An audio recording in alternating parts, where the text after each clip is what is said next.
एक छोटा सा गांव धुआंपुरा के आसपास एक ऐसा खौफनाक रहस्य छिपा था जिसने गांव वालों की रातों की नींद उड़ा दी थी। गांव के बुजुर्ग और बच्चे सब एक कहानी दोहराते थे, बीड़ी मांगने वाले भूत की। जो भी रात में जंगल के पास जाता है उसके सामने एक अजीबोगरीब साया प्रकट होता है। वह भूत इंसान की ओर झुककर धीमी आवाज में कहता है, ए भाई, एक बीड़ी दे दे।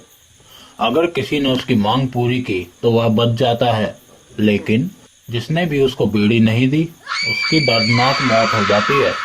यह डरावनी कहानी एक ऐसी घटना से शुरू हुई जिसने गांव में सनसनी फैला दी। रमेश, जो गांव का सबसे निडर युवक माना जाता था, उसे हमेशा इन डरावनी कहानियों पर हंसी आती थी।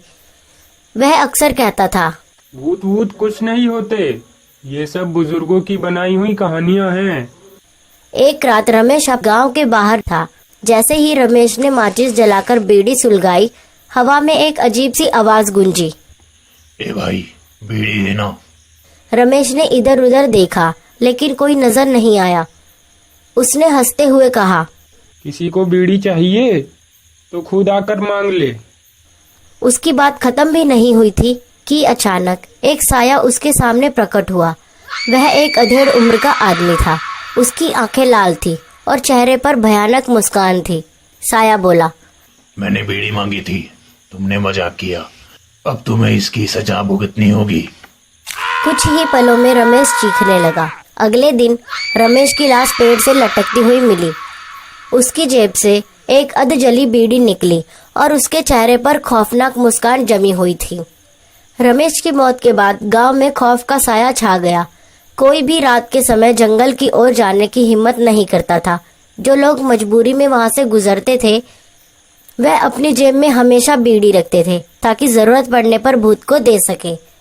इस डरावनी घटना के बावजूद गांव के 4 दोस्त मनोज, सोहन, हरीश और राजू ने तय किया कि वह इस रहस्य का पर्दाफाश करेंगे। उन्हें यकीन था ये सब किसी इंसान का काम है जो गांव वालों को डराने के लिए भूत का नाटक कर रहा है। चारों दोस्तों ने अपनी योजना बनाई। वे रात के समय जंगल की ओर गए। उनके पास माचिस और एक बीड़ी का पैकेट था। जैसे ही वह जंगल के बीच पहुंचे, ठंडी हवा चलने लगी और अचानक हवा में एक अजीब आवाज गूंजी, ए भाई, बीड़ी देना। सोहन ने तुरंत अपनी जेब से एक बीड़ी निकाली और हवा में उछाल दी। कुछ पल के लिए सब कुछ शांत हो गया, लेकिन तभी आवाज फिर आई, सिर्फ एक बीड़ी से काम नहीं चलेगा, तुम्हें पूरी डिबिया देनी होगी। चारों के सामने अचानक एक धुंधला साया प्रकट हुआ। वह वही भूत था जिसकी चर्चा गांव में होती थी। उसकी आंखें लाल और धुएं से घिरा चेहरा देखकर चारों कांपने लगे।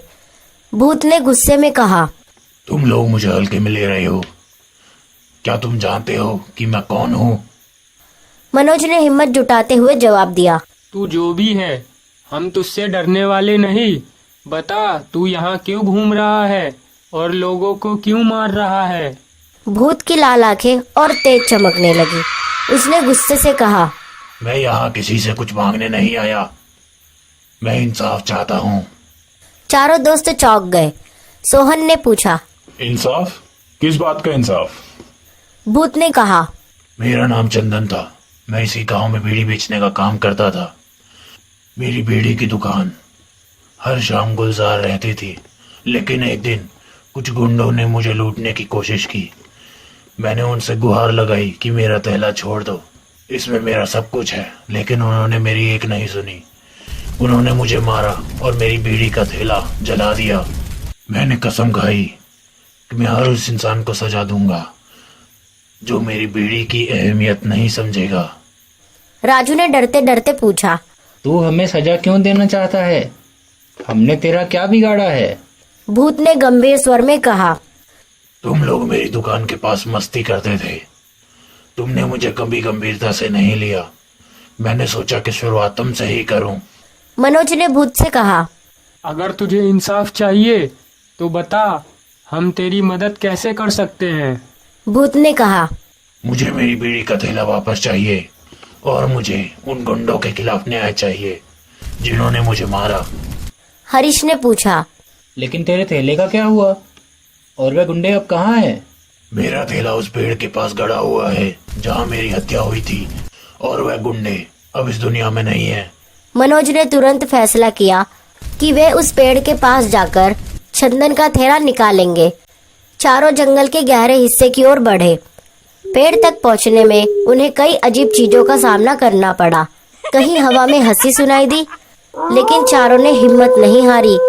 जब वे पेड़ के पास पहुंचे तो वहां जमीन में से धुआं निकल रहा था। उन्हें एक जला हुआ थैला मिला। थैले के अंदर राख और अधजली बीड़ियां थी।